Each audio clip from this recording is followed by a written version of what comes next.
My furnace isn't igniting, so I'm pretty sure that it's that thing. You see that little white thing sticking down? That's the igniter.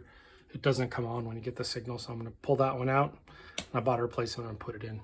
I'm not a HVAC engineer, but I am an electrical engineer, so I ordered the igniter replacement. It was like 35 bucks online.